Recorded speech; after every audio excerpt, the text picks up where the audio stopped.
books about politics and sport.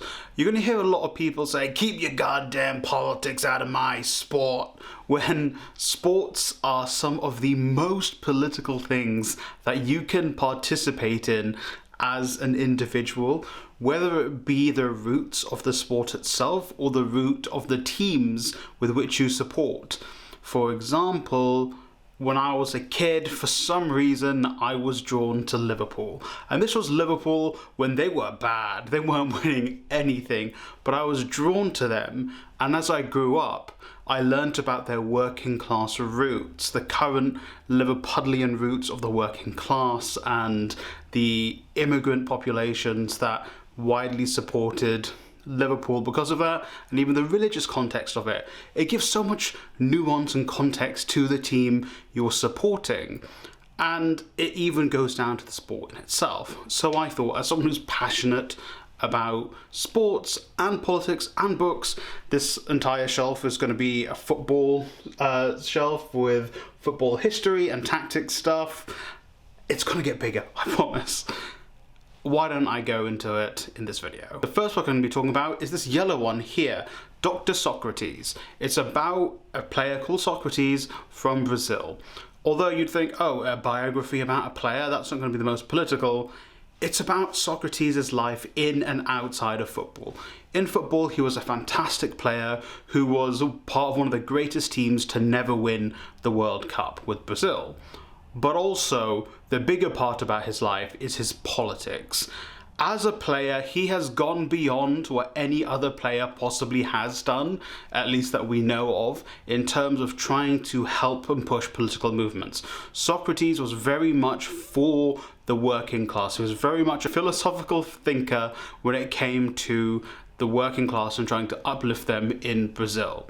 His final demise as a person was unfortunately far earlier than we ever would have liked, but if you want to know about Socrates as a man, and also actually about Brazilian politics through football, I highly recommend Dr. Socrates. Number 2 is The Roaring Red Front, which is here somewhere, which I've realised is on the wrong shelf.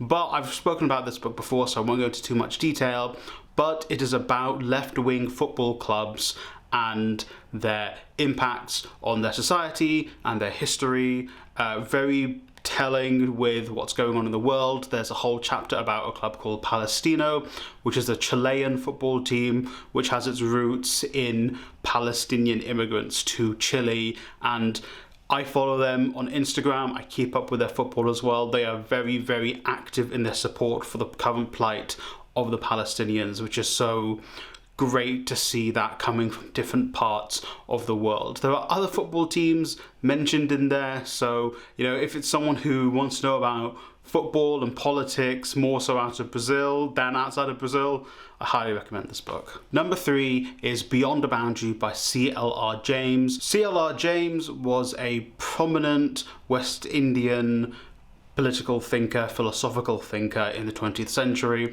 His book, Beyond a Boundary, is about cricket as a game that he absolutely adored and loved, and his connection to it, but also him understanding the actual colonial reasons behind the game of cricket, the impact that cricket has had in former, particularly British colonies, whether for the good and for the bad at the time and contemporary to his writing.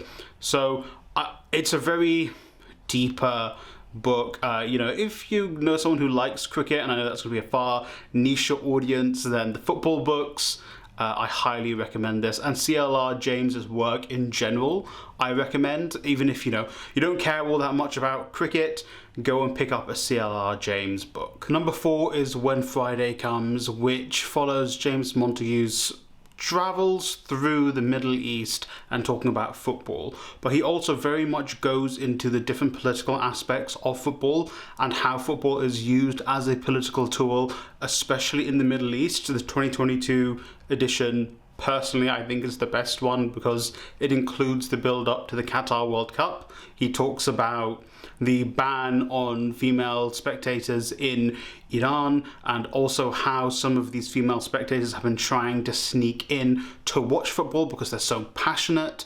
The influence of football fans in the uprisings in Egypt, the struggles of Palestinian football players because of the illegal occupation.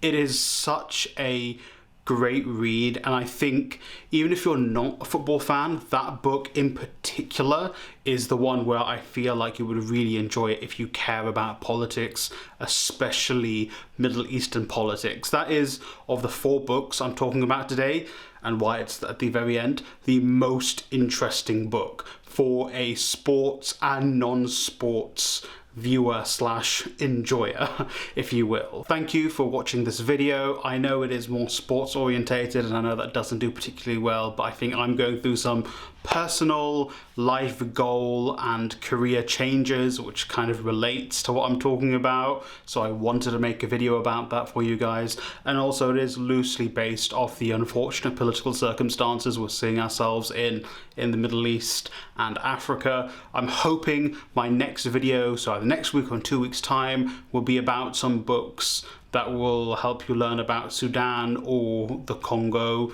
I'll try and make both of those videos. Not sure what the next one is going to be. Let me know in the comments down below if you've read any of these books or if you're interested in these books. Links to all these books will be in the description down below, but if you can, see if you can get them from a library or a local retailer before going to the links I've got below. Thank you for watching, and I hope you read a great book today.